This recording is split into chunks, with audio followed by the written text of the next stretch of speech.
Hey good people, and welcome back to the channel. To all the Ready to Love fans out there, I've got a little secret. I know that I've vowed to take a break from reviewing Ready to Love. However, I must admit that I've been watching this season of Ready to Love make a move, as well as tonight's reunion. And I hate to say it, but I told you so. Over 2 months ago, I saw the first episode of this show, and I predicted that none of the ladies would relocate to New Orleans for love, let alone find the man that would be a potential significant other. And for the most part, I was right. But I take no joy in being right. From the very beginning, I saw the show for what it was, which was a program designed at promoting drama from 4 women, 3 of which are thicker than cold Rotel dip. Now I've seen quite a few reviews of this season of the show, and most of them are coming from women. However, I would like to provide some insight from one man's point of view. And I must forewarn some of you that my opinions may be a little harsh or direct, but I promise that they're coming from a good place. So with that being said, allow me to address why I was not a fan of the show's concept. In my opinion, the show gave these 4 women a lot of power. And this is the power to choose who they want to be with, the power to set one-sided standards for who they want to talk to, and the power to avoid accountability when their own toxic traits get in the way of them making a solid connection with a guy. For example, we have Ashley and Donald. Now I'm not going to claim that Donald was the perfect guy, but Ashley is a lot to handle, and Ashley approached the situation as if she was the prize and that Donald needed to march to her beat in order for him to have a shot at being with her. The issue at hand is that Ashley was uncompromising in her standards, regardless of how unrealistic they may be. She was extremely emotional, judgmental, and she wanted a man to be patient with her while she was at her worst, but in return, she wanted the man to be perfect in every way. On what planet does somebody like Ashley live on? I'll be the first to admit that Ashley is a very attractive woman, but out of all of my guy friends, I don't know a single one that would want to be in a committed relationship with somebody as unstable and delusional as Ashley.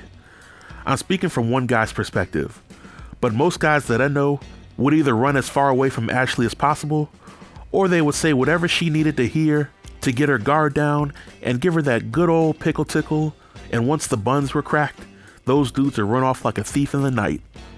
This is otherwise known as the smash and dash. So I truly believe that Ashley will need to heal and do some soul searching before she gets back in the dating scene. And I know that on the reunion, she and Donald have chosen to remain friends. However, all that means to me is that they're still single and that they likely won't get out of each other's friend zone. But Ashley was not the only one guilty of this on the show. Her partner in crime, Risha, in my opinion, was egotistical and unrealistic throughout the entire process. And Risha has every right to approach the dating process in the manner that best suits her. However, she had a pretty solid dude in Jabari, and she tossed him away like trash because he wanted her to be a traditional woman when she came home from work.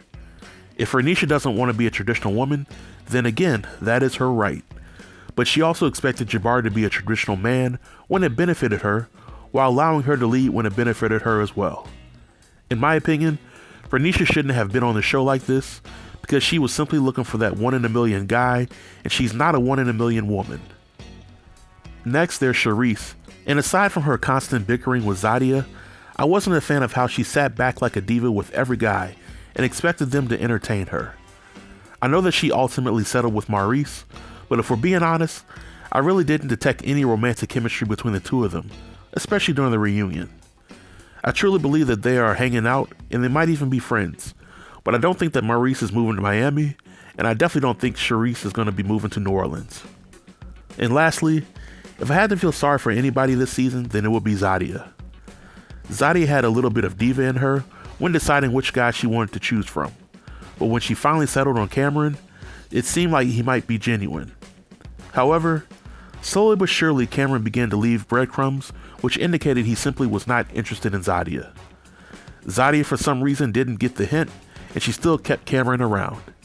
In my opinion, Cameron smashed a few good times, then he lost interest quickly because another woman came along and got his interest. Him coming to the reunion and using work as an excuse for not being with Zadia was BS, and everybody knew it. Now, after having watching part 2 of the reunion, I think the highlight of the night was watching Kirsten come all the way to the reunion to tell Ashley and company that he was just there so he didn't get fined. and he had absolutely nothing to say about Ashley. When Kirsten was told that he was free to leave, that he got out of there quicker than Popeyes could sell out a chicken. And I don't blame him. There's really no sense in faking the funk when you don't have to. But with this season ending, I don't regret not reviewing every single episode. I actually enjoy having the free time on Fridays again. But I am considering posting thought piece videos for the upcoming season of Ready to Love. I'll make a final decision on that within the next few days. But this marks the end of the video. Feel free to leave all comments below in the comment section, and I'll be sure to reply to everybody. Until next time, stay tuned and stay safe. Peace.